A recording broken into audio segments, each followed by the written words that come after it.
On a misty morning in rural Minnesota, John Miller does what he's always done, the right thing. Finding a lost hiker collapsed near his fence line, he brings her to safety without a second thought.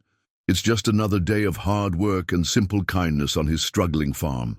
But when a helicopter worth more than his entire property touches down in his field the next morning, John realizes his act of compassion wasn't as simple as it seemed.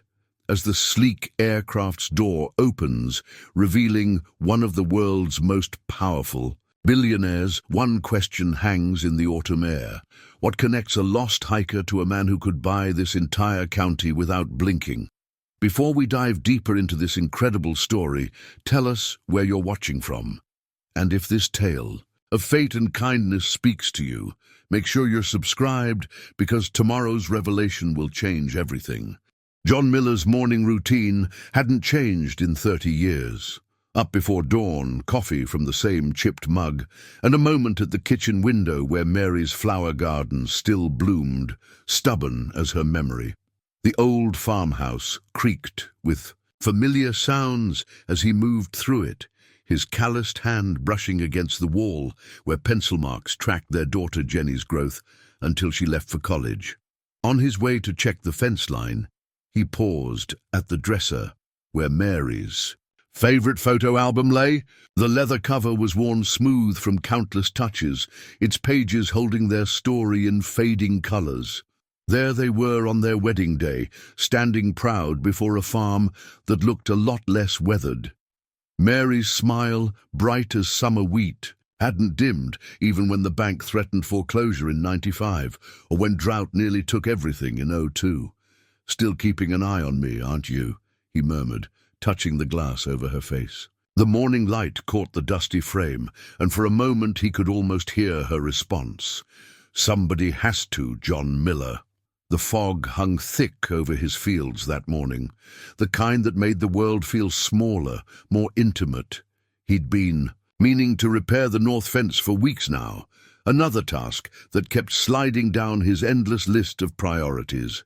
The bank's latest letter sat unopened on his kitchen table, but he knew what it said. The same thing they'd been telling him for the past year. Time was running out. He spotted her through the mist, first as a dark shape, wrong against the familiar landscape. For a moment, he thought someone had dumped trash along his property line. It wouldn't be the first time. But then the shape moved, slight and uncertain, and John's pace quickened. The woman was young, maybe 30, dressed in hiking gear that looked too expensive for local trails. She was leaning heavily against his fence post, her face pale beneath, a sheen of sweat despite the cool morning. Her ankle was swollen, visible even through her sock, and her water bottle lay empty in the grass. "Ma'am?" John approached slowly, hands visible, voice gentle like he'd use with a startled mare. "You need help?" She looked up, and something in her eyes caught him off guard.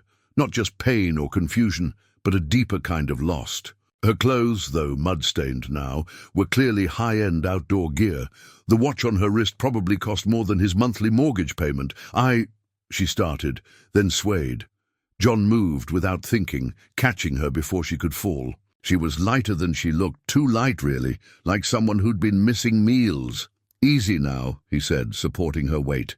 "Let's get you somewhere warm." Back at the house, he helped her to Mary's old armchair, the comfortable one they'd saved up for when her arthritis got bad. The woman's eyes darted around his living room, taking in the family photos, the well-worn furniture, the crocheted blanket draped over the couch. For a moment she looked almost hungry at the sight of such ordinary comfort. "I'm John Miller," he said, handing her a glass of water. "And you look like you've had quite a morning, Miss Sarah," she said, after a careful sip. Just Sarah. No last name offered. Her hands trembled slightly around the glass. "I'm sorry to impose. I was hiking and got turned around in the fog. Then my ankle—" She gestured vaguely at her swollen joint.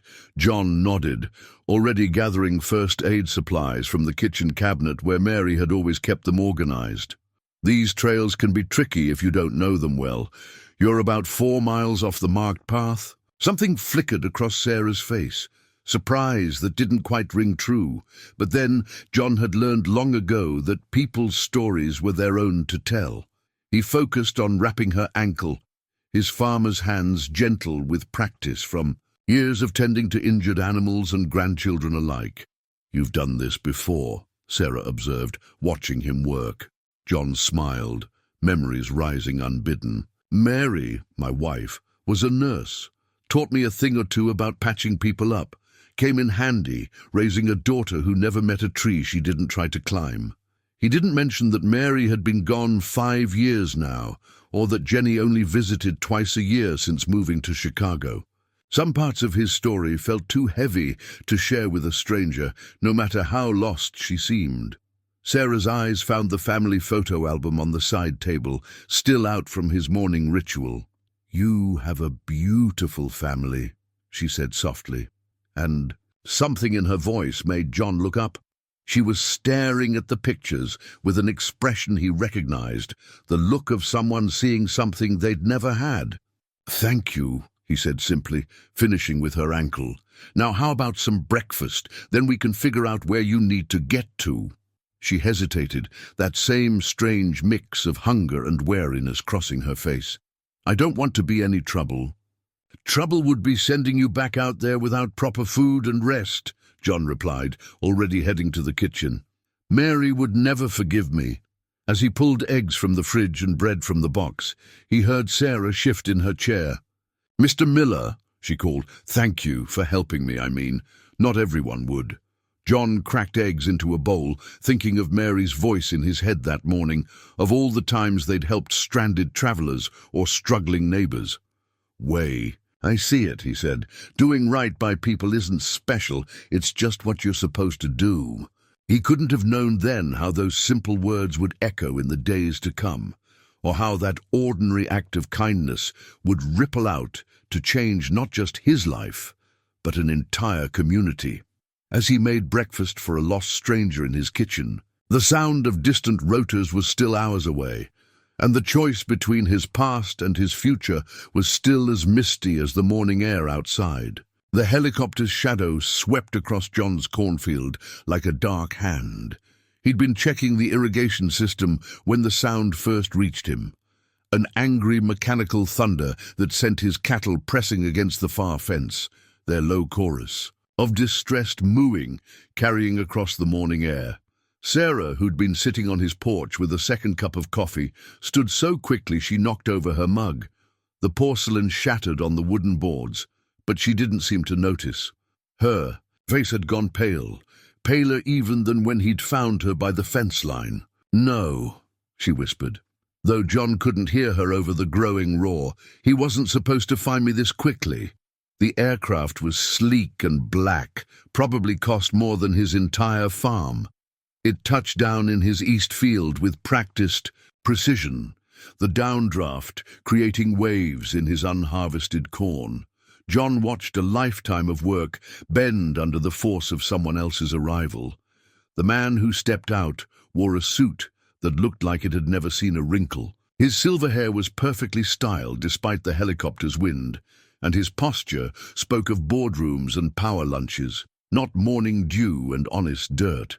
2 younger men in dark suits flanked him, their eyes hidden behind sunglasses as they surveyed the farm with clinical efficiency. "Mr. Miller!" The silver-haired man's voice carried across the field with practiced authority. "Maxwell Crawford, I believe you've been hosting my daughter." John felt Sarah tense beside him. When had she crossed the yard to stand so close? He looked at her properly then, seeing past the muddy hiking clothes and sprained ankle. The shape of her jaw, the set of her eyes, they matched the man striding toward them with the confidence of someone used to owning whatever ground he walked on. Crawford reached into his jacket and produced a business card, holding it out to John. The paper was thick, expensive, with raised lettering that caught the morning light. Below the corporate logo and title of CEO, there was a handwritten note, "Thank you for taking care of her." "Sarah," Crawford said, his tone softening slightly as he looked at his daughter.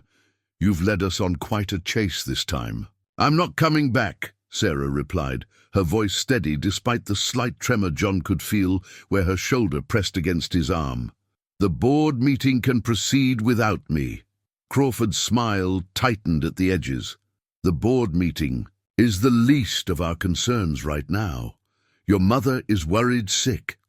"Mom hasn't been worried sick about anything since she got her last facelift," Sarah shot back. "She's probably at the spa, telling her friends I'm at another wellness retreat." John cleared his throat, drawing both their attention. "Perhaps we should take this inside. Coffee's still hot, and some conversations are better had sitting down." Crawford looked at him as if really seeing him for the first time, taking in the weathered flannel shirt, the mud-caked boots, the calloused hands that spoke of decades of hard work. Something calculated moved behind his eyes. "Yes," he said slowly. "Yes, I think that's an excellent suggestion, Mr. Miller. We have quite a bit to discuss." In his kitchen, Crawford looked almost comically out of place. His Italian leather shoes clicked against the linoleum floor that Mary had always meant to replace. He sat at John's scratched kitchen table in a chair that creaked ominously, while his security detail hovered by the door like expensive statues. "I must admit," Crawford said, accepting a mug of coffee, "when our trackers located Sarah's phone signal in this area, I expected to find her in much worse circumstances. You've shown her remarkable kindness, Mr. Miller." "Just John," he replied, pouring his own coffee. "And kindness doesn't need to be remarkable to be right." Sarah made a small sound that might have been a laugh. She'd taken up position by the sink, as far from her father as the kitchen allowed. "That's why I chose this place," she said softly. "Real people, real kindness, not corporate strategy dressed up as family concern." Crawford set his mug down with careful precision. "Speaking of corporate strategy, John, I couldn't help but notice the potential of your land, these fields, this location. Have you ever considered diversifying your operations?" The question hung in the air like smoke, and John thought of the unopened bank letter on his counter, of Mary's flower garden fighting to bloom one more season, of all the things that roots meant beyond business opportunities. "My wife and I built this place together," he said simply. "It's not really about operations." "Everything's about operations," Crawford replied, reaching into his jacket again. This time, he withdrew an envelope that looked a lot thicker than the one from the bank, "and I believe I might have a proposition that could benefit us all." Sarah watched her father's envelope land on the kitchen table like a bomb on a battlefield. She'd seen him do this countless times, the practiced way he could make an offer feel like both a gift and a threat. But something was different here. In John Miller's sun-warmed kitchen, where the air smelled of coffee and last night's apple pie. "Before you open that," she said, moving away from the sink, "I think there's something you should see, Mr. Miller." She retrieved her muddy backpack from the porch, ignoring her father's sharp intake of breath as she pulled out a worn newspaper clipping. The yellowed paper trembled slightly in her hands as she smoothed it on the table. "Millbrook Farm Saves. Historic Wetlands," the headline read. Below it, a much younger Mary Miller smiled at the camera, her arm around a teenage girl who could have been Sarah's twin. "That's Catherine," Maxwell Crawford said quietly, his customary authority cracking, just slightly. "Sarah's mother." John leaned forward, studying the photo. Mary had never mentioned knowing the Crawfords, but there was no mistaking the way she stood protectively beside the young girl, just as she had in so many photos with their own daughter. "Mom spent summers here," Sarah explained, her fingers tracing the edge of the clipping. "She told me stories about this farm, about Mrs. Miller teaching her about wildflowers and bird calls. It was the only place she ever felt—" She paused, searching for the right word. "Free," Crawford finished, surprising them both. "It was the only place she ever felt free." His perfectly maintained facade showed a hairline crack, like expensive china beginning to split. John's kitchen seemed to shrink around them, decades of unspoken history pressing in from all sides. "Mary never told me," he said, looking between Sarah and the photo, though she always insisted on preserving the wetlands, even when selling them might have saved the farm during hard times. She promised my mother, Sarah said softly. And when I needed somewhere to... She glanced at her father. When I needed to disappear for a while, I remembered her stories, found the property records. It felt like destiny. Crawford's laugh held no humor. Destiny. You compromised corporate security, disappeared during the most crucial merger negotiations of the year, and sent our stock price plummeting. All because of some romantic notion about your mother's summer vacation. No, Sarah's voice hardened. I left because you're trying to do to River Valley what you did to Mom's hometown. Buy it, bulldoze it, and call it progress. She turned to John. The envelope he gave you?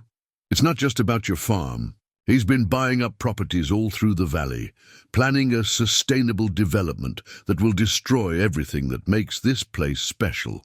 John looked down at the unopened envelope, then back at the newspaper photo. Mary's smile seemed to carry a message across time, a reminder of promises kept and principles upheld. Catherine fought me on the Riverside project, Crawford said, almost to himself. Said I didn't understand what community meant, what we'd be destroying after the divorce. He straightened his tie, armor sliding back into place. Well, the project went forward, and now it's a thriving commercial center. It's a strip mall, Sarah snapped. And the family farms that used to be there? The wetlands? The people all gone. Just like Mom's spirit after you chose profit over everything else. John stood slowly, joints creaking like the old house around them. He picked up the envelope and held it out to Crawford. I think, he said carefully, that this isn't just about land deals and development projects anymore. Crawford didn't take the envelope. Instead, he pulled out his phone, checking something that made his frown deepen. Our stock has dropped another 3 points since markets opened. The board is meeting in an hour. He looked at his daughter. You know what's at stake here, Sarah, for everyone. I do, she replied. That's exactly why I can't let you do this again. The helicopter's shadow still darkened part of John's field outside, and somewhere in the house, an old clock that had belonged to Mary's mother chimed the hour. John Miller looked at the newspaper photo one more time, at his wife's fierce, protective smile, and made a decision that would echo far beyond his quiet kitchen. Mr. Crawford, he said, I think it's time we talked about what this land really means. Not its value, its meaning. Crawford's assistant materialized from the helicopter with a leather portfolio tucked under his arm. The young man moved with the practiced efficiency of someone who anticipated his boss's needs before they were spoken, laying out a series of blueprints and glossy renderings across John's kitchen table. The River Valley Renaissance Project, Crawford announced, his confidence rebuilding as he shifted into familiar territory. A fully integrated community development that will bring jobs, tourism, and economic growth to the entire region. The drawings were beautiful in a sterile sort of way. Glass buildings rose from what John recognized as Peterson's old cornfields. A marina curved along what was now Thompson's dairy farm. And there, where his own field should be, a sprawling golf course stretched into the distance. You've been planning this for months, Sarah said, studying the dates on the blueprints, while telling the board you were focused on the Asian expansion. I've been planning this for years, Crawford corrected. Since the first time I drove through this valley and saw its potential, the Asian expansion is precisely why we need this project. Our investors expect continuous growth. John traced a finger along the rendered golf course, following the curve, where his north fence currently stood. This is where my grandfather taught me to farm, he said quietly, where Mary and I raised our daughter, where we buried our first dog under the oak tree. He looked up at Crawford. Your drawings are pretty, Mr. Crawford, but they don't show any of that. Progress requires change, Mr. Miller. I'm prepared to offer you 3 times the market value. For your property, That's more than generous, considering the current state of your mortgage. Sarah's head snapped up. You looked into his finances? I look into everything, Sarah. You know that? Crawford pulled another document from the portfolio. The bank is preparing to foreclose, Mr. Miller. Within 6 months, you'll lose this place anyway. I'm offering you a chance to leave with dignity and substantial compensation. The kitchen fell silent, except for the distant lowing of cattle and the rustle of paper as a breeze caught the edge of the blueprints. John thought of Mary again, of her fierce dedication to the wetlands, of all the times they'd weathered financial storms together. My wife used to say, John began slowly, that some things have value you can't put in a bank account. He stood, walking to the window that overlooked Mary's garden. When your Catherine was here, did she ever tell you about the monarch butterflies? Crawford frowned. I don't follow. Every year they stop here during their migration. Something about the particular flowers Mary planted, the way the wind moves through the valley. Catherine helped her plant that garden. They spent a whole summer getting it just right. He turned back to the room. Your drawings don't show where the butterflies will go. Sarah moved to stand beside him, her eyes bright with something that might have been tears or might have been determination. This isn't just about preserving one farm, Dad. It's about understanding what we're really destroying with these Renaissance projects. Understanding doesn't pay bills, Crawford said, but there was a note of uncertainty in his voice. The world changes, Sarah. We either change with it or we get left behind. Or, John said, we find a better way to change. He picked up one of the renderings. All this glass and steel. It's like you're trying to build a city in the middle of paradise. But what if paradise is exactly what people are looking for? Sarah caught his meaning first, her expression shifting from defensive to thoughtful. Sustainable agriculture, she said. Farm-to-table tourism, environmental education. She looked at her father. A different kind of development. One that preserves what makes this place special while still creating growth. Crawford's face remained impassive, but his fingers drummed once on the blueprint, a tell Sarah had learned to recognize in countless board meetings. He was listening. An interesting fantasy, he said finally, but the board expects a return on investment that boutique farming can't provide. Then maybe, John suggested, you're not thinking big enough. He reached for the coffee pot, refilling. Their cups, with the quiet confidence of a man who had weathered many storms. Why don't we talk about what real sustainability could look like in the river valley? Because I've got some ideas of my own, Mr. Crawford. Ideas that might surprise you. Evening found them beneath the old oak tree, its branches spreading like protective arms over the discussion below. Crawford had shed his suit jacket, his collar unbuttoned in concession to the warming day. Sarah sat on the wooden swing Mary had insisted they hang decades ago, her injured ankle propped on a cushion John had brought out. The security detail maintained a respectful distance, looking increasingly uncomfortable as their polished shoes collected dust. My mother carved her initials in this tree, Sarah said, running her fingers over the bark behind her. C.R. and M.M., Catherine Roberts and Mary Miller, summer of '82. She smiled faintly. She told me about it once, during one of her rare, unguarded moments, said it was the last time she felt like she could just be herself. Crawford's expression flickered. She never told me about the initials. There's a lot she never told you, Dad. Sarah's voice held more sadness than accusation. Like how she came back here the day before your wedding, spent hours talking with Mrs. Miller under this tree. John nodded slowly. I remember that day. Mary came in late for dinner, her eyes red, said she'd been saying goodbye to an old friend. He looked up through the leaves, where late sunlight dappled the ground in shifting patterns. Never knew it was your Catherine. She wasn't my Catherine by then, Crawford said quietly. She was already becoming someone else, someone who looked at everything I built and only saw what was lost. A red-tailed hawk circled overhead, its cry carrying across the fields. John watched it glide on thermal currents, remembering countless evenings with Mary in this same spot, planning their future beneath these branches. Sometimes, he said, the strongest foundations aren't built of concrete and steel. Mary understood. That sounds like Catherine did too. Sarah leaned forward on the swing. That's what I've been trying to tell you, Dad. Look at this valley, really look at it. The farms, the wetlands, the way everything connects. It's not just real estate, it's an ecosystem, a community. Communities change, Crawford replied, but his voice lacked its earlier certainty. They do, John agreed. But change doesn't have to mean destruction. When Mary and I modernized the farm, we didn't tear everything down. We built on what was already here. Added solar panels to old barn roofs, installed efficient irrigation while preserving the wetlands. He paused, considering.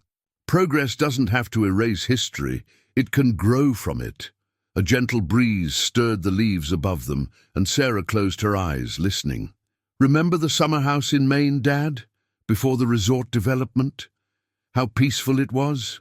Crawford's posture shifted slightly. The resort brings in millions annually. But you never go there anymore, Sarah pressed. None of us do. Because it's not the same place where you taught me to sail, where we watch storms roll in over the bay. She gestured at the surrounding farmland. Don't do that here. Don't turn another perfect place into just another asset on a balance sheet. John stood, brushing grass from his jeans.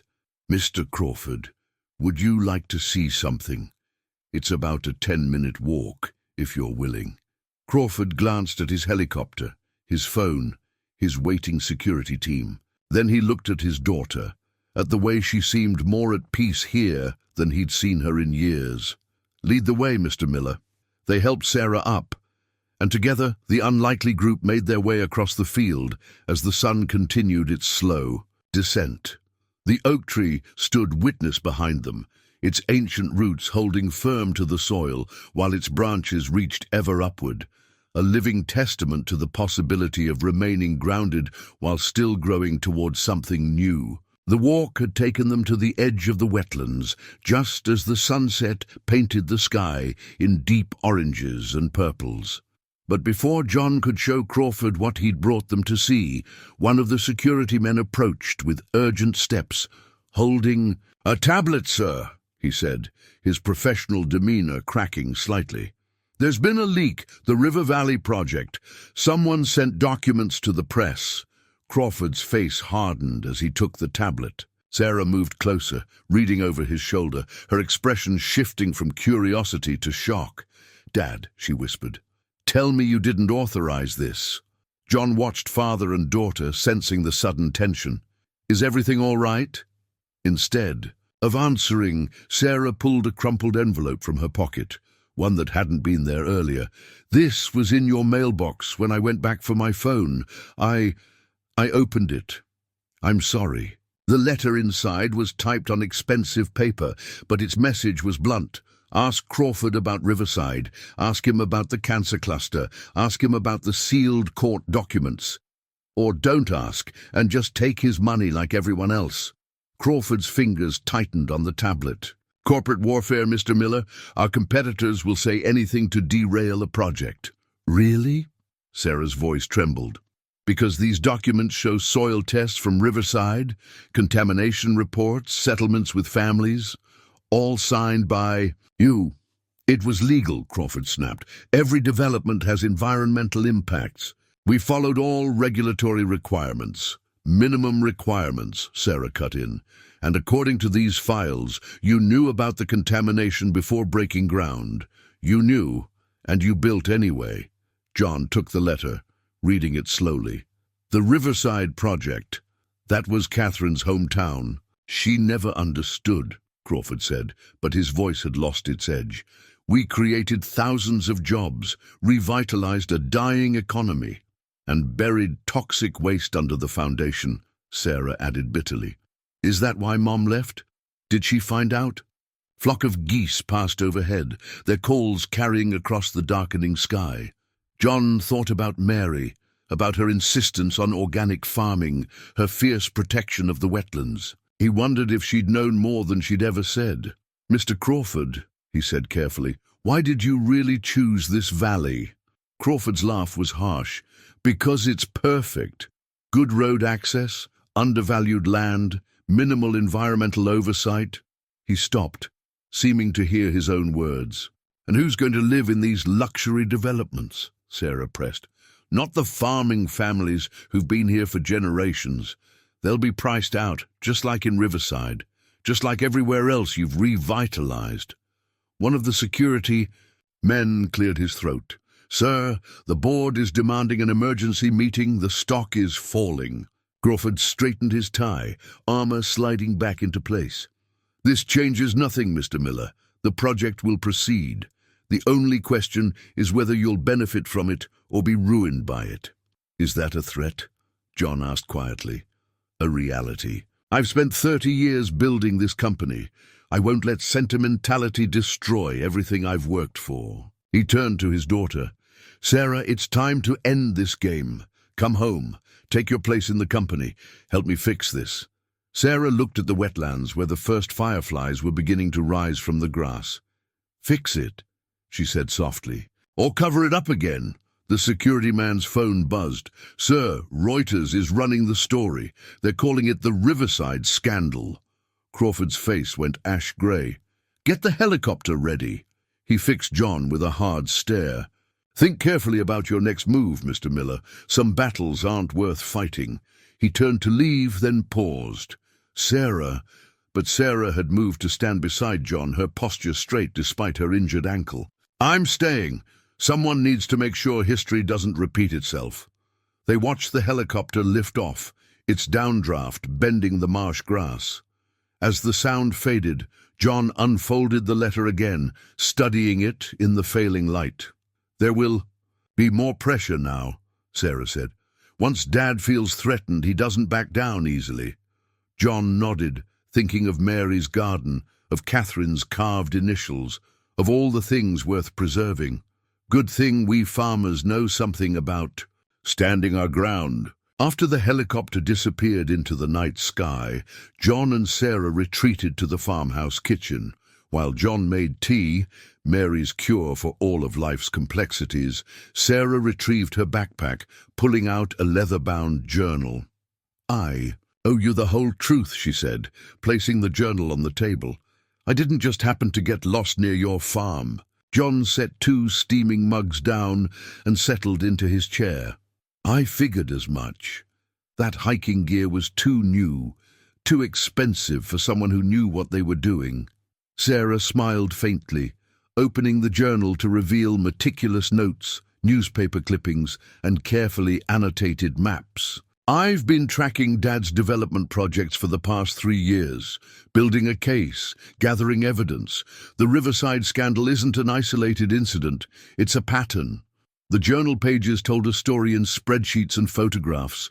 Contaminated groundwater in Michigan, displaced communities in Arizona, wildlife habitats destroyed in Oregon. Each entry was detailed with scientific precision and an underlying current of controlled anger. "I was in corporate environmental compliance," Sarah explained, turning pages, "the perfect position to access records nobody else saw. Dad thought he was grooming me for leadership. He never realized I was actually building a case against his methods." John studied a photograph of a dried-up stream bed. "Why here? Why now?" "Because of these." Sarah flipped to a section marked with a red tab. "Geological surveys of the river valley. Dad's company had them done secretly 6 months ago. The results..." She paused, hands tightening on the journal. "The valley sits on an aquifer, a massive one, pure water, the kind corporations dream about bottling." "The golf course," John said, understanding dawning. "It was never about luxury homes, was it?" Sarah shook her head. "It's about water rights. Once they own the land, they control the aquifer. The development is just phase 1. Phase 2 is a bottling plant that would drain the aquifer within a decade." She pulled out a USB drive. Everything's here. The real plans, the environmental impact studies they buried, the projected profit margins. And your mother? Did she know about Riverside? She suspected, but Dad had already mastered the art of burying inconvenient truths under legal settlements and NDAs. Sarah's voice caught. She left before she could prove anything, chose exile over complicity. John absorbed this, thinking of Mary's passionate defense of the wetlands, of Catherine's long-ago visits. So, getting lost here was my way of connecting with Mom's past while fighting for the valley's future. Sarah sipped her tea. I didn't expect to find actual proof of the Riverside cover-up in Dad's files. When I did, I knew I had to act before the River Valley project got too far along. But I needed somewhere safe to work from, somewhere meaningful. She touched a pressed flower that had been carefully preserved between the journal's pages. Mom told me about this place, about Mary, about the summers that saved her soul. Said if I ever needed to find my own way, I should remember where she found hers. Thunder rolled in the distance, promising a storm. John thought of Crawford's threats, of the forces they were now facing. Your father won't give up easily. No, Sarah agreed. The board meeting tonight is just the beginning.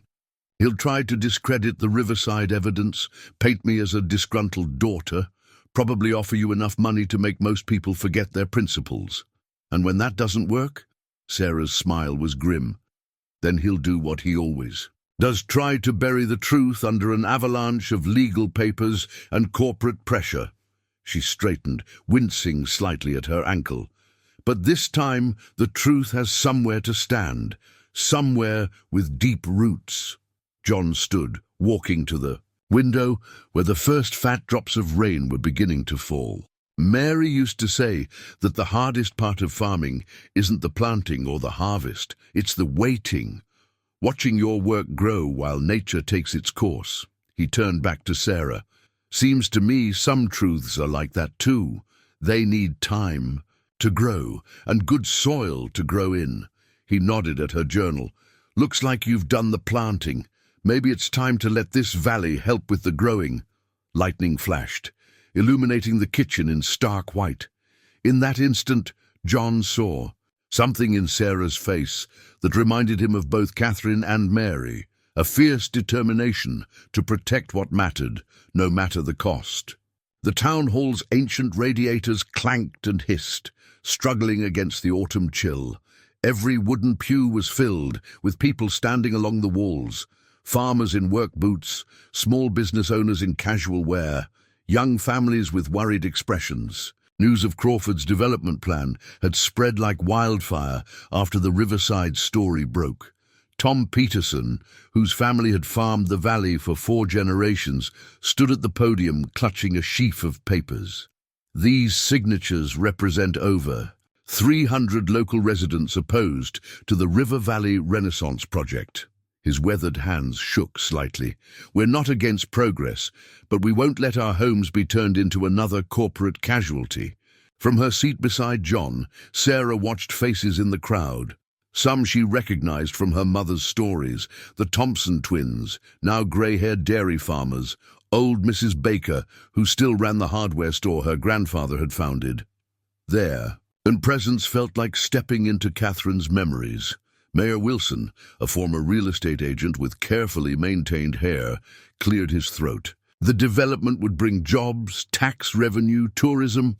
It would bring destruction, a voice cut through the murmurs. Beth Thompson stood, her silver hair gleaming in the fluorescent light, just like it did in Riverside. The room hushed. The Riverside scandal had made national news, with more revelations emerging daily. Crawford Industries' stock had plummeted, and the board was in chaos. That situation was... Mayor Wilson shuffled his papers. We have assurances, like the assurances they gave Riverside. Sarah stood, her voice carrying clearly. I've seen the real plans. This isn't about tourism or jobs.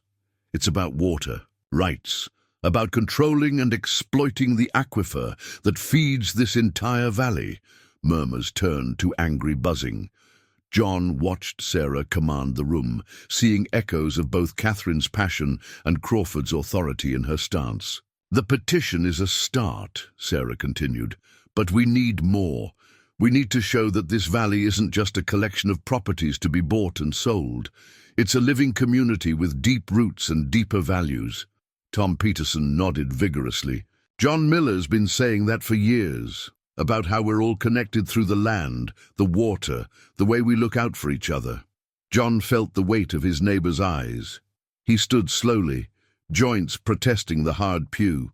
Mary, my late wife, used to say that a community is like soil. Everything that happens leaves its mark, becomes part of the story. He looked around the room, meeting familiar faces. What story do we want to tell our grandchildren about this moment? Beth Thompson moved to the front, taking the petition from Tom. I remember when Catherine Roberts used to visit the Millers. She understood what this valley meant. Now her daughter's here, trying to protect it. She began to write her name with firm strokes. I'm not just signing for today, I'm signing for yesterday's promises and tomorrow's hopes. One by one, people lined up to add their names. Sarah watched, tears threatening, as the petition grew into something more than just signatures. It became a testament to community will, to shared purpose. Mayor Wilson tried one last time. The financial implications aren't everything. John finished quietly. Some things matter more than money, Mr. Mayor. Some things you can't put a price on. As the meeting concluded, people lingered, sharing stories of the valley's history, of battles won and lost, of the connections that bound them together. Sarah found herself surrounded by those who remembered Catherine, each memory a piece of the mother she'd barely known. Your mother would be proud, Beth Thompson said, squeezing Sarah's hand. She always said this place had magic in its soil. Outside, the autumn wind carried the scent of ripening apples and fresh-cut hay. John and Sarah walked slowly back toward his truck, the petition safely stored in her bag. Dad won't give up, Sarah said, watching the sunset paint the valley in gold. This will just make him more determined. John nodded, understanding the weight of what they'd started. Good thing we're not fighting alone anymore. He gestured at the dispersing crowd, at the generations of valley life they represented. Your mother found strength here once. Looks like the valley's still in the business of helping people stand their ground. The first stars were appearing as they drove home, bright against the darkening sky. Tomorrow would bring new challenges. But tonight, the valley's voice had spoken, clear, united and unwavering in its resolve to protect what mattered most. Dawn found John and Sarah at his kitchen table, surrounded by papers, laptops and empty coffee mugs. They'd worked through the night, fueled by urgency and inspiration. The sustainable farm plan they drafted lay before them, not just a defense against Crawford's development, but a completely different vision for the valley's future. It's beautiful, Sarah said, tracing the hand-drawn additions John had made to the technical diagrams. A network of family farms, connected by purpose and preservation. Her fingers brushed over the careful notes about crop rotation, water, conservation, and community education programs. Your environmental impact studies were the key, John replied, stretching his tired shoulders. Proving we can increase productivity while actually improving soil and water quality, that's what will make people listen. The plan transformed Crawford's golf course into an organic farming institute, his luxury homes into affordable agricultural co-ops, his bottling plant into a sustainable water management system. But it was more than just architecture and agriculture, it was a blueprint for keeping the valley's soul alive. A car crunched on the gravel driveway outside. Through the window, they watched Tom Peterson's truck pull up, followed by Beth Thompson's ancient Volvo and a string of other familiar vehicles. Word travels fast, Sarah observed, watching their neighbors emerge with thermoses and paper bags, a farming community's version of reinforcements. Beth arrived with fresh cinnamon rolls. Tom brought his daughter Amy, who'd just finished her master's in environmental science, the kitchen filled with voices and ideas, each person adding their expertise to the plan. We could host agricultural tourism, Amy suggested, excitement building, farm-to-table experiences, educational programs. People pay premium prices for authenticity these days. Tom nodded eagerly. My western field would be perfect for a demonstration. Plot. Show people how traditional farming methods can work with new technology. Sarah watched them gather around the plan, adding notes, making suggestions, investing themselves in its success. This was what her father had never understood about community, how it could multiply individual efforts into something greater. The sound of another vehicle interrupted their planning. This one was sleeker, its engine purring with expensive precision. Crawford had returned, this time without the helicopter, but with a team of suits in tow. John met them on the porch, Sarah beside him. The morning sun cast long shadows across the farmyard as Crawford approached, his face tighter than before. The board is meeting in 3 hours, he announced without preamble. I have one last chance to salvage this situation. He held out a thick envelope. Double my previous offer, Mr. Miller, plus guaranteed positions for any local farmers who want to work for the development. Before John could respond, Sarah stepped forward with their plan. We have a counter-proposal, Dad, one that could save your company's reputation and the valley.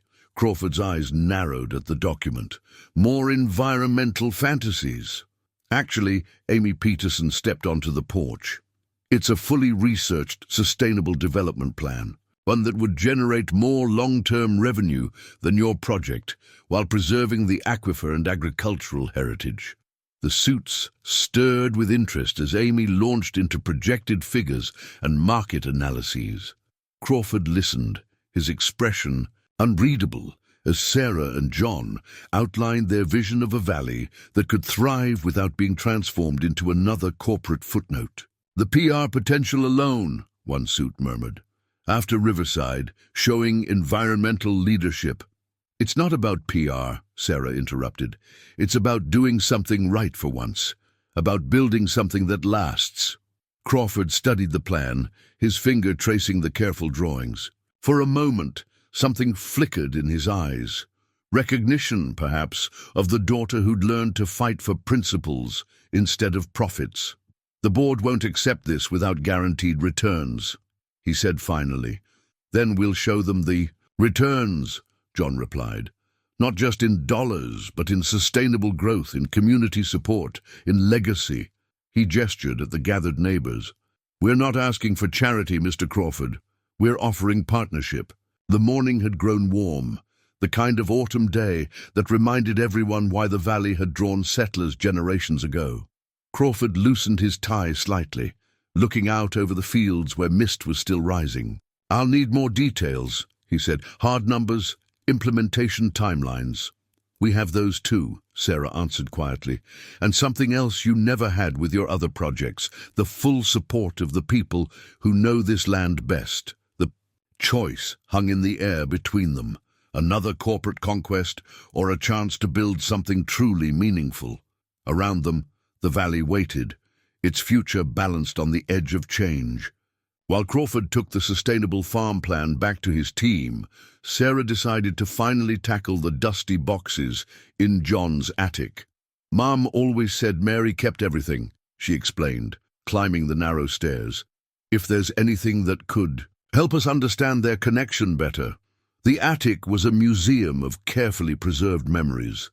John watched from the doorway as Sarah moved between boxes labeled in Mary's precise handwriting, Jenny's school projects, farm records 1980-1985, letters and cards. The letter was in an unmarked envelope tucked inside a book about organic farming.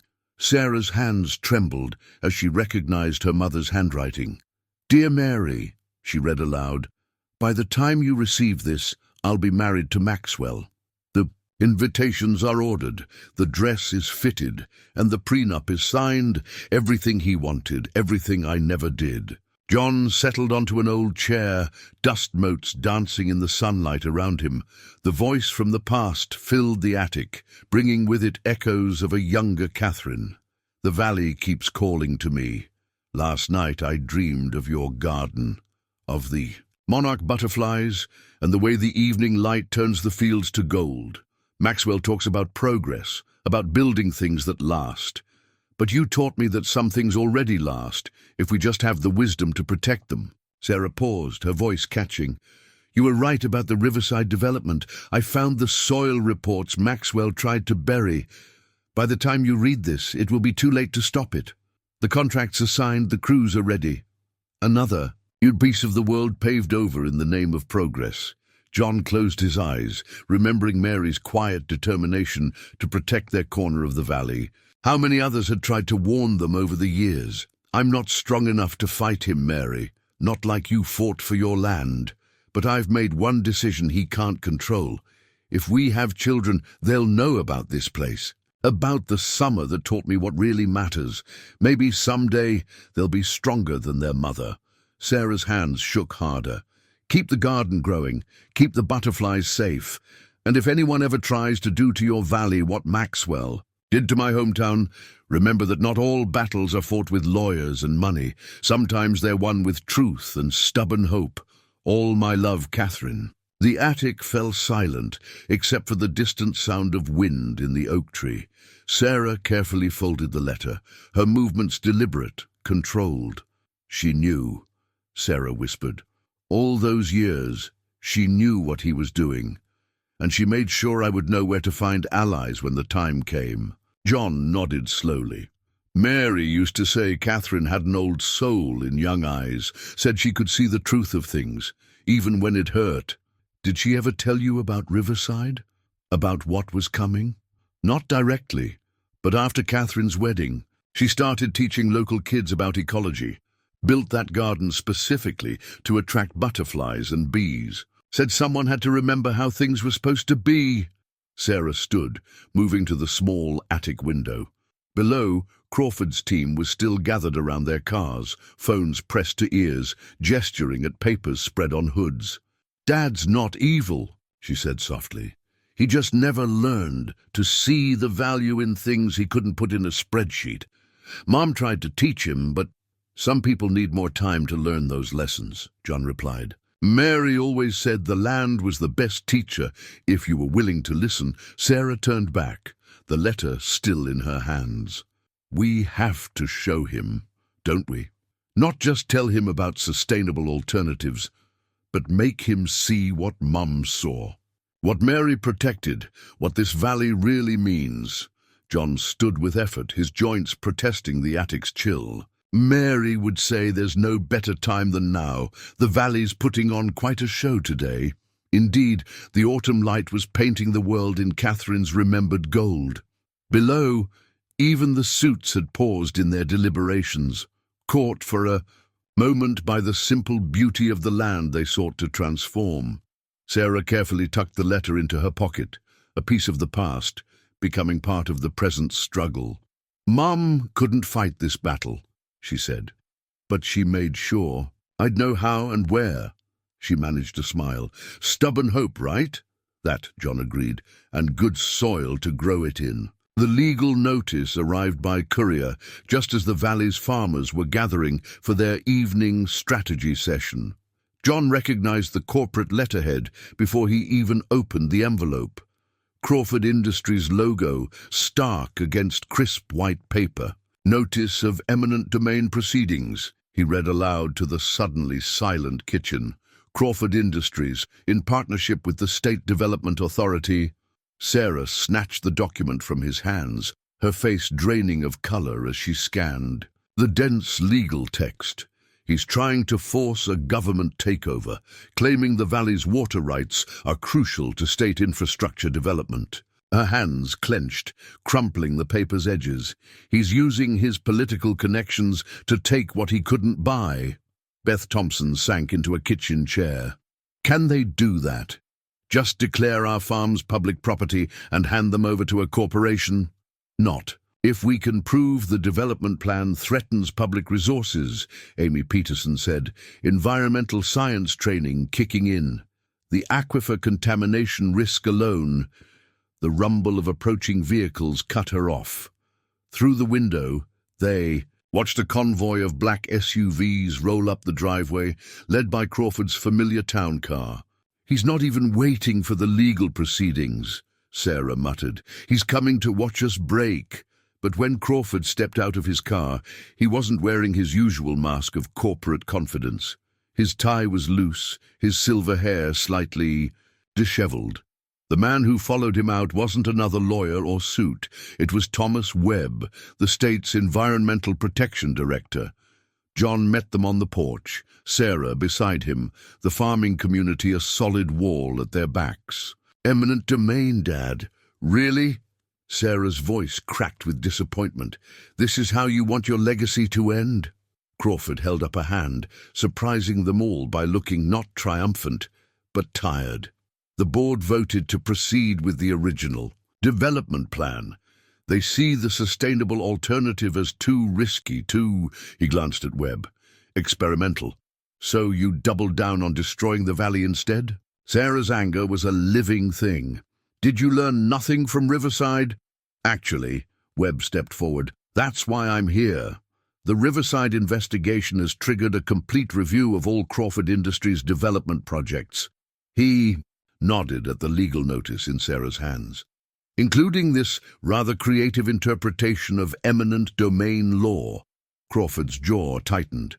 "The state's water infrastructure is not served by privatizing a major aquifer," Webb finished, "especially given your company's track record with environmental stewardship." The autumn wind carried the scent of approaching rain, of earth and growing things. John thought of Catherine's letter, of Mary's quiet wisdom, of all the battles fought. "To preserve this piece of the world, Mr. Crawford," he said quietly, "you've spent your life building things. Big things, impressive things. But down here we build differently. We build with the land, not over it. With community, not against it." He gestured at the gathered farmers. "That's a different kind of legacy." Sarah stepped closer to her father. "The board's afraid of risk. Show them the real risk, of being on the wrong side of history again, of losing everything when the next Riverside scandal breaks." Her voice softened. "Show them there's another way. The way Mom tried to show. You..." Crawford looked out over the valley, at the patchwork of farms that had survived dust bowls and depressions, at the wetlands Mary and Catherine had fought to protect.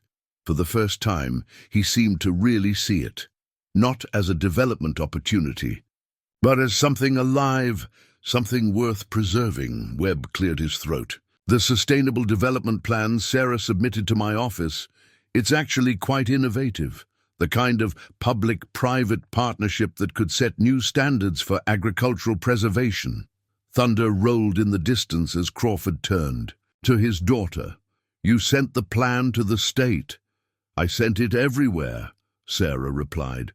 "To environmental groups, to sustainable agriculture organizations, to other farming communities fighting similar battles. People are watching, Dad, waiting to see if Crawford Industries learns from its mistakes or repeats them." The first heavy drops of rain began to fall. Beth Thompson stepped forward with an umbrella, not for Crawford, but for Webb. "Perhaps we should continue this inside," she suggested. Mary Miller always said the best conversations happen over a hot cup of coffee and fresh perspective. Crawford looked at the legal notice, still crumpled in Sarah's grip. One piece of paper that could destroy so much more than just farms. "The board meets again tomorrow morning," he said finally. Perhaps it's time they heard a different kind of proposal. The farmhouse kitchen had never hosted such an unlikely gathering. Farmers in worn jeans sat shoulder to shoulder with environmental lawyers. State officials shared coffee with local organic farming advocates. And at the head of the table, Sarah and Crawford faced each other across a document that could change everything. "The River Valley Agricultural Heritage Partnership," Sarah read from the draft agreement, "a collaborative initiative to preserve and modernize sustainable farming practices while protecting vital water resources." Webb nodded approvingly. "The state's very interested in pilot programs for agricultural preservation. especially ones with strong community support and corporate backing. Corporate backing that was going to bulldoze the whole valley yesterday, Beth Thompson reminded them, but her tone held more wariness than hostility. Crawford adjusted his reading glasses, studying the partnership terms. These profit-sharing arrangements for sustainable tourism and education programs, they're actually quite innovative. That was Amy's contribution, Sarah said, nodding to Tom Peterson's daughter. She showed how we could generate steady revenue without compromising the valley's character. Amy spread out a series of charts and projections. Traditional development might show bigger numbers up front, but this model provides sustainable growth with minimal environmental impact. Plus, it positions Crawford Industries as a leader in green innovation. The marketing potential alone, one of Crawford's advisors murmured, but Sarah cut him off. This isn't about marketing, Jenkins. It's about proving that progress doesn't have to destroy what makes a place special. She met her father's eyes. About showing that some things are worth more than quick profits. John watched Crawford studying the documents, seeing hints of the man Catherine must have once believed in, someone who could build things that mattered if he could just learn to see with different eyes. The board will want guarantees, Crawford said finally. Concrete timelines for return on investment. Then let's give them something better, Sarah replied. Let's show them how to invest in the future instead of exploiting it. She pulled out her laptop, opening a presentation that made Crawford's eyebrows rise. International sustainable agriculture groups are already interested in the education center concept, she explained. European farming cooperatives want to study our water conservation methods. Universities are asking about research partnerships. Webb leaned forward. The state would fast-track grant applications for this kind of initiative. There's federal money available too for agricultural preservation and water protection. The energy in the room shifted as more people added their voices, their expertise. The partnership agreement grew stronger with each suggestion, each commitment. This wasn't just a defense against development anymore. It was a new vision taking shape. We'd need local leadership, Crawford mused. People who understand both traditional farming and modern sustainability practices. We have that, John said quietly. We've always had it. What we needed was partners who could see the value in what we're protecting. Sarah watched her father's face, seeing the calculations happening behind his eyes. But for once, they weren't just profit calculations. She saw him wrestling with legacy, with reputation, with the chance to build something his wife might have been proud of. The board meets in 2 hours, Crawford said finally. If we're going to present this as a viable alternative, we need everything in order. He looked at his daughter. Think you can help me convince a room full of profit-focused directors to take a chance on sustainable agriculture? Sarah's smile held echoes of Catherine's determination. I've been preparing for that conversation my whole life, Dad. I just didn't know it until now. As the group began finalizing details, John slipped outside to Mary's garden. The autumn flowers were still blooming, stubborn and beautiful. In the distance, the wetlands caught the afternoon light, just as Catherine had described in her letter. Sarah found him there a few minutes later. The partnership agreement's almost ready for signatures, she said. Everyone's contributing something. Land use commitments, technical expertise, funding guarantees. She paused. Dad's actually listening. Really listening. Mary would say it's because he's finally ready to hear, John replied. Sometimes the land has to wait for people to learn its language. They stood together in the garden, watching the valley spread out before them, still itself, but on the verge of becoming something more. Not a corporate development or a preserved relic, but a living example of how progress and preservation could grow together in the right soil. In the quiet hour before the board meeting, Sarah found herself alone with her father in John's living room. The partnership agreement was ready, their presentation prepared. Now they just had to wait for their video call slot. Crawford stood by the fireplace, studying the family photos on the mantel. His attention caught on something tucked behind a frame, a child's drawing, faded but carefully preserved. He pulled it out gently. "I remember this," he said softly. "You drew it after your mother's first magazine interview, the one about the Riverside project." Sarah moved closer, breath catching as she recognized her own childish artwork. A newspaper, building drawn in wobbly lines, with a stick figure wearing her mother's signature red coat, standing proudly out front. "My mom tells the truth." Crawford read the caption written in round, careful letters. "You were so proud of her that day." "Until you shut down her story," Sarah said, the old hurt rising. "Until you convinced everyone she was just being emotional." "Overreacting," Crawford set the drawing down carefully. "I told myself I was protecting our future, the company's future, your future." He looked older suddenly, more vulnerable. "I didn't realize I was costing us something more important." Through the window, they could see John working in Mary's garden, preparing it for the coming frost. The simple dignity of his movements, his care for the land, made Crawford's world of boardrooms and bottom lines seem suddenly hollow. "You know what I remember most about Mom's stories of this place?" Sarah asked, watching John work. "Not the butterflies or the flowers. It was how she described Mary Miller. Someone who knows what matters, she'd say. Someone who isn't afraid to protect it." "Catherine saw things I couldn't," Crawford admitted, "or wouldn't. The cost of all that progress I was so proud of." He turned to his daughter. "When did you first know about Riverside, about all of it?" "I found Mum's old research during my college internship.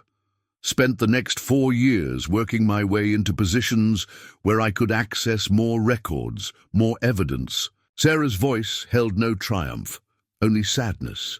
"I kept hoping I'd find something that would prove you didn't know, that you weren't part of it." The silence between them was heavy with years of unspoken truths. Outside, John had finished his garden work and was walking toward the wetlands, his figure silhouetted against the afternoon sun. "I thought I was building an empire," Crawford said finally. "Something that would last. But Catherine, she wanted to build something else, something better." He picked up the childhood drawing again. "Like mother, like daughter." Sarah felt tears threatening. "I didn't want to fight you, Dad. I just couldn't bear to see another valley destroyed, another community erased." "No," Crawford's voice was gentle. "You wanted to save me from becoming the person your mother feared I already was." He managed a small smile. "Maybe you have." The laptop chimed, warning them the board meeting would begin in 15 minutes. Sarah quickly wiped her eyes, reaching for their presentation materials. "They won't all support this," Crawford warned. "Some of them will fight hard against changing." "Of course. Good thing I learned stubbornness from both my parents then," Sarah replied, and was rewarded with her father's startled laugh. "Your mother would be proud of you," he said softly, "and terrified for you taking on the board like this. But proud." Sarah looked at the childhood drawing, at her mother's stick figure standing tall for truth. "She'd be proud of you too, Dad, for being willing to change, to see things differently." Outside, John was returning from the wetlands. He'd told Sarah once that Mary had always taken walks there when facing big decisions, claiming the land itself gave her clarity. Looking at her father now, seeing him wrestle with his own choices, Sarah understood what Mary had meant. "Ready?" she asked as the laptop chimed again. Crawford straightened his tie, but his eyes were on the drawing. "You know, I kept every article your mother wrote, even the ones that never got published. Maybe after this we could read them together. Try to understand what she saw, what she was trying to protect." Sarah's hand found her father's, squeezed once. "I'd like that," she said softly. "I think she'd like that too." The board meeting notification popped up on screen.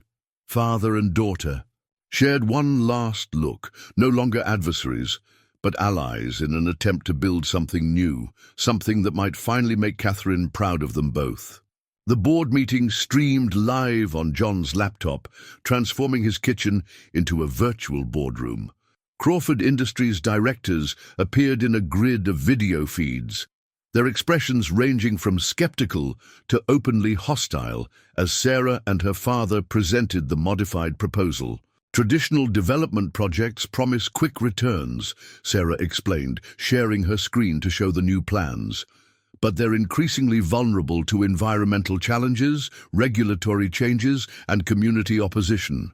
What we're proposing is different, a model that turns those potential obstacles into assets. The modified proposal combined elements of Crawford's original vision with the valley's natural strengths. The luxury golf course became an organic farming institute with high-end agritourism facilities.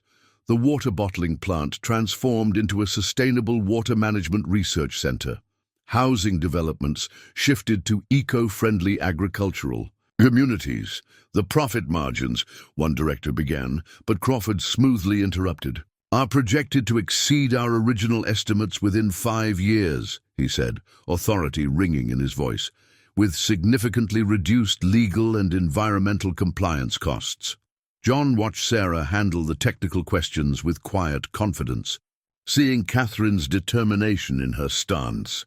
Crawford, too, seemed transformed, no longer forcing his vision onto the land, but advocating for something that could grow from it naturally.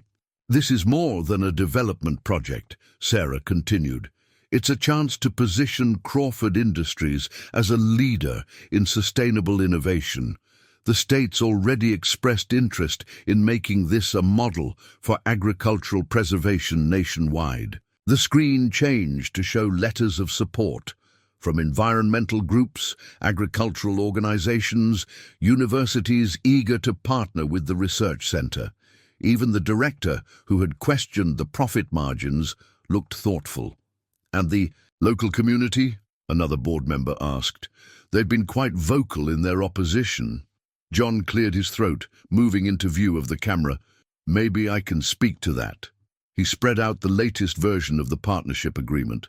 With its pages of signatures, this valley's farmers aren't against progress. We're against losing what makes this place special. This plan, it builds on what's already here, makes it stronger. A murmur went through the board members. One of them leaned forward, peering at his screen. Mr. Miller, you're the one who refused. To sell initially, correct? What changed your mind? Nothing changed my mind, John replied simply. What changed was the offer. This isn't about selling out. It's about building something together, something that respects both progress and preservation. Sarah watched her father during this exchange, seeing him truly listen to John's words. Crawford's hand moved unconsciously to his jacket pocket, where she knew he kept Catherine's last letter, discovered in his files during their preparation for this meeting. The board chairman spoke for the first time. Maxwell, this is quite a departure from your usual approach. Why should we trust this sudden conversion to sustainable development? Crawford was quiet for a moment, looking at the modified proposal on his screen. Because I was wrong, he said. Finally, in Riverside, in other projects, I saw only what we could build, not what we were destroying. This plan offers a chance to build something that adds to the world instead of subtracting from it. A ripple of surprise passed through the video feeds. Maxwell Crawford, admitting a mistake, was unprecedented. The numbers support it, Sarah added quickly, moving the conversation back to familiar territory for the board. But more importantly, the future demands it. We can be the company that saw change coming and led it, or we can be the one that clung to old methods until regulation and public opinion forced our hand. The chairman's face remained impassive. We'll need time to review the full proposal. Time is a luxury we don't have, Crawford interrupted. The Riverside situation has made that clear. We need to show we can adapt, that we can be part of the solution. He gestured at the modified proposal. This is how we do that. John watched the board members' faces, reading the shift in their expressions. He thought of Mary again, of her patient certainty that doing the right thing mattered. More than doing the easy thing. The chairman sat back, looking at each board member in turn. "I move we put it to a vote," he said finally. "All in favor of adopting the modified River Valley proposal." Hands began to rise in the video feeds, slowly at first, then with growing confidence. Sarah gripped her father's arm as the count continued. 8 votes, 9, 10. "Motion carries," the chairman announced. "Mr. Crawford, Ms. Crawford, you have the board's approval to proceed with the Sustainable Development Plan." In the kitchen's sudden silence, John heard a familiar sound. Through the open window, the beating of monarch butterfly wings in Mary's garden, carrying the promise of renewal, of things preserved and things transformed all at once. 6 months later, the valley celebrated its first harvest under the new partnership. The morning sun illuminated rows of organic crops stretching across what had almost become a golf course. Students from the newly established Agricultural Institute worked alongside veteran farmers, learning methods both ancient and innovative. John stood at the edge of his field, watching Sarah lead a group of corporate investors through the demonstration plots. She moved with easy confidence between the rows, equally comfortable explaining soil chemistry to scientists and crop rotation to farmers. "The Heritage Wheat Program has exceeded expectations," she was saying, running her hands through the golden stalks. "Traditional varieties proving more resilient to climate change than modern hybrids. And the market demand for authentic, sustainable grains is growing exponentially." Crawford appeared at John's side, his expensive shoes dusty from walking the fields. He'd traded his usual suit for more practical attire, though he still managed to look boardroom-ready, even in khakis and a button-down shirt. "The quarterly reports came in this morning," he said, watching his daughter. "Revenues running 15% above projections. Turns out there's quite a market for sustainable agriculture education." John nodded toward the wetlands, where another group was touring the Water Management Research Center. Mary always said people would pay more to protect something than to destroy it. Just had to show them what was worth protecting. The center had become a cornerstone of the project, drawing researchers and environmental experts from across the country. Its innovations in water conservation were already being adopted by other farming communities. Beth Thompson approached, carrying clipboard with the day's harvest data. "The heritage apple trees are ready for picking," she announced. "First crop from Mary's original seedlings." The orchard had been Sarah's idea, propagating varieties from Mary's garden to create a living library of endangered apple species. Now those trees, carefully tended through the spring and summer, were bearing their first fruit. "Speaking of Mary," Crawford said, reaching into his folder, "Catherine's last letter mentioned something about her recipe for apple butter. My staff tracked down a copy." He handed John a faded index card covered in familiar handwriting. John's fingers traced Mary's careful script. "She used to make this every fall, said it was a way of preserving summer's sweetness for winter days." Sarah joined them, her tour complete. "Mom used to talk about that apple butter, said it was the first thing that made her feel truly welcome here." She smiled at her father. "Where did you find the recipe?" "In an old file of your mother's. She kept everything from those summers, every letter, every photo." Crawford's voice held a new quality, regret tinged with understanding. "I never knew how much this place meant to her, never wanted to know." Around them, the harvest continued, a community working together to gather the literal fruits of their shared vision. The Agricultural Institute's kitchen would soon be full, of students learning traditional food preservation methods alongside modern safety techniques. "We're not just harvesting crops," Sarah said, watching a group of local children helping to collect fallen apples. "We're harvesting knowledge, stories, ways of living that almost disappeared." John thought of Mary's garden, now expanded into a teaching space where visitors learned about native plants and pollinator conservation. The monarchs still came, their numbers growing thanks to the valley's preserved wildflower meadows. "The board's talking about replicating this model in other locations," Crawford mentioned. "Communities facing similar development pressure. They're calling it the River Valley approach." balancing progress with preservation. As long as they remember the most important ingredient, John said, holding up Mary's recipe card. You can't just copy the instructions.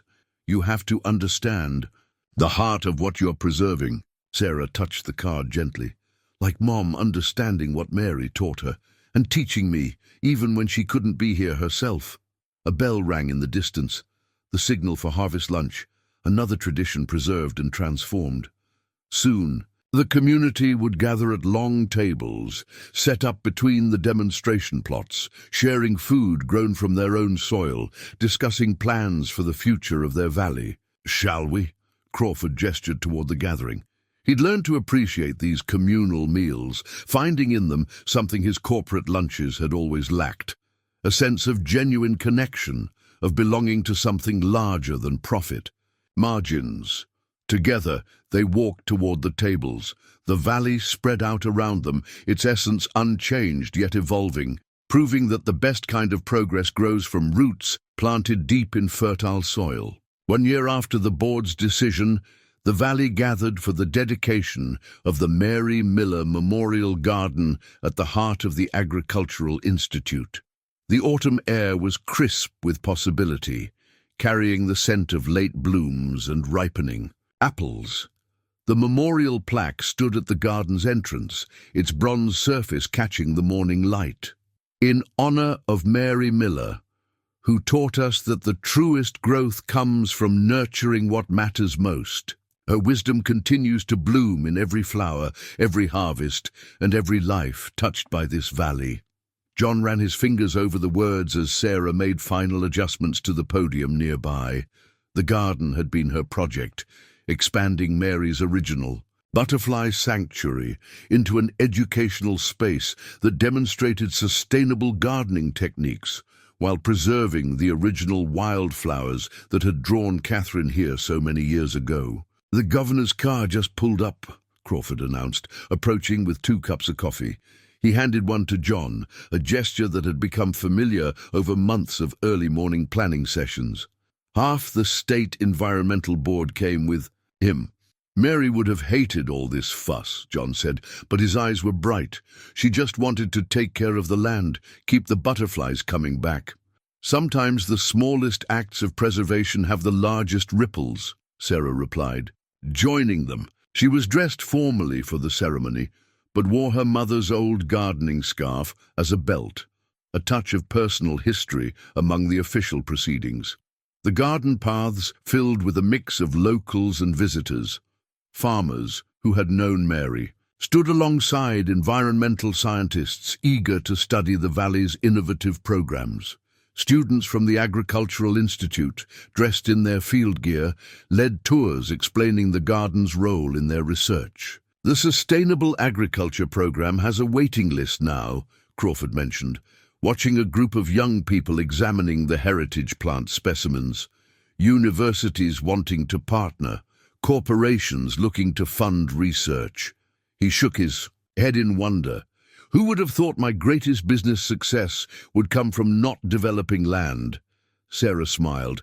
"Mom would say you finally learned to invest in the right kind of growth." The ceremony began with Beth Thompson sharing memories of Mary's quiet influence on the valley. She spoke of years of gentle activism, of teaching children about butterfly migrations, of standing firm against developers who couldn't see the value in what they wanted to destroy. When it was John's turn to speak, he kept it simple, just as Mary would have wanted. "My wife believed that every garden needs 3 things: good soil, patient tending, and room for surprise volunteers, those unexpected plants that show up on their own and turn out to be exactly what the garden needed." He gestured at the gathered crowd, the thriving programs, the preserved wetlands beyond. "This valley's a lot like that now. We're tending what matters, but we're also making room for new growth, new ideas." Mary would have liked that. The governor spoke about the valley becoming a model for sustainable development nationwide. The state environmental director praised the innovative water management programs. But it was Amy Peterson, now running the Agricultural Institute's research department, who captured the heart of what they'd achieved. Mrs. Miller used to say that butterflies returned to this garden every year because it felt like home, she said.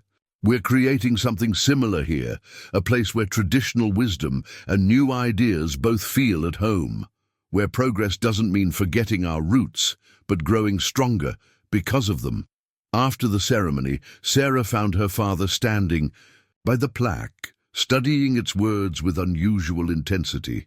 "I've been thinking about Riverside," he said quietly, "about setting up a foundation to help restore what we damaged there. It won't fix everything, but," he turned to his daughter, "Catherine always said healing had to start somewhere." "Mom would be proud," Sarah replied softly, "of both of us." John joined them, carrying a jar of Mary's apple butter made from the first harvest. Together, they walked the garden paths as evening approached, watching monarchs drift between the flowers Mary had planted so long ago. "You know what Mary would say about all this?" John gestured at the garden, the institute, the protected valley. "Beyond," Sarah smiled. "That the best gardens are never finished?" "That's right." John nodded, watching the sun paint the valley in familiar gold. "They just keep growing, keep changing, keep teaching us new things, as long as we remember to tend what matters most." On a misty morning 2 years after finding Sarah by his fence, John stood in the same spot where he'd first seen her. He held up his phone, capturing a photo of the sunrise over the transformed valley. In the frame, Sarah worked alongside a group of students in the heritage wheat field, her movements as natural as if she'd been farming all her life. The photo would soon join others on the Institute's wall, a visual timeline of the valley's evolution. But this image held special meaning. It showed the moment when the last piece of the Sustainable Agriculture Program fell into place, the final bridge between past and future. "Perfect light for photos," Crawford said, approaching with 2 travel mugs of coffee. He'd driven up early for the day's board meeting, which would now be held in the Institute's conference room instead of a corporate headquarters. "Mary always said the valley shows its true self at sunrise," John replied, accepting the coffee. "Something about the way the light reveals what matters." They watched Sarah demonstrate proper harvesting techniques to the students. Her lectures had become famous in agricultural circles, blending traditional wisdom with innovative methods. The waiting list for her programs now stretched years ahead. "Catherine called last night," Crawford said quietly. "She's thinking about visiting, seeing what we've built here." John nodded, understanding the weight of this news. Catherine's self-imposed exile had lasted decades, but the valley's transformation had begun healing old wounds. "The butterflies will be migrating through soon." She always loved that. Sarah joined them, brushing wheat chaff from her clothes. "The heritage grains are showing even better drought resistance than we hoped. The genetics team can hardly believe the results." Around them, the valley was waking up. Students headed to morning classes at the Institute, farmers began their daily routines, and researchers prepared for another day of studying the delicate balance between human needs and natural systems.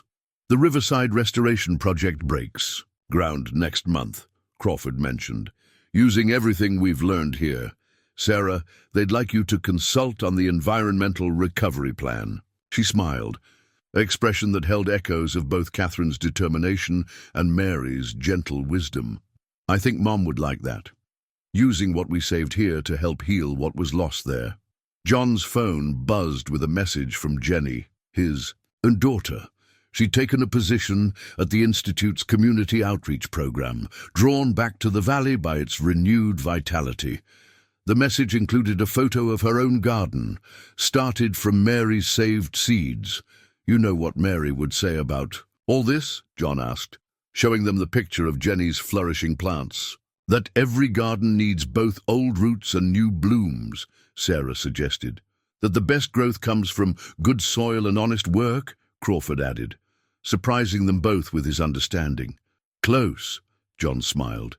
"She'd say that sometimes. The most important seeds are the ones we plant without knowing what they'll grow into, like kindness to a lost hiker, or letters saved for future generations, or simple acts of preservation that end up changing everything.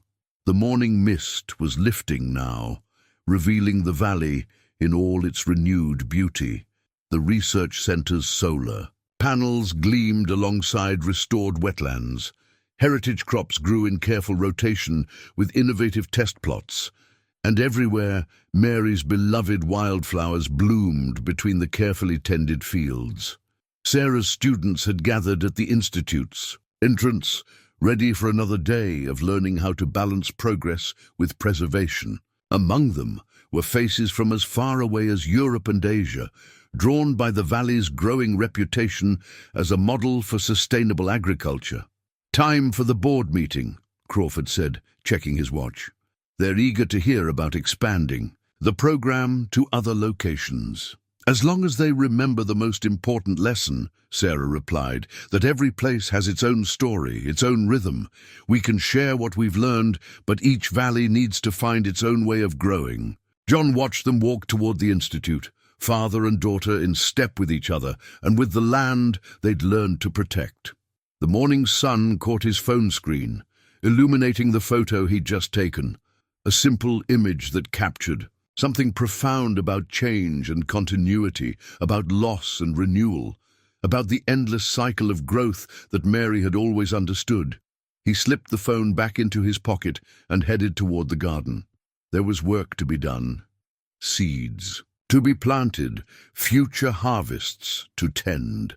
The valley had taught them all that the best endings are really just new beginnings in disguise.